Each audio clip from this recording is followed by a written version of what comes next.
del Norte.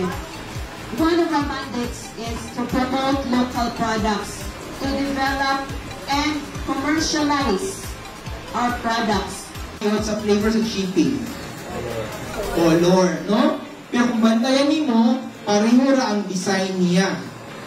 Diba? Naglahi-lahi lang sa color. How will you know na halang isa ka produkto bago sa color? Red. Diba? So, na-associate din nato ang red sa halang. So, yung ana siya, so yung ana importante ang labeling.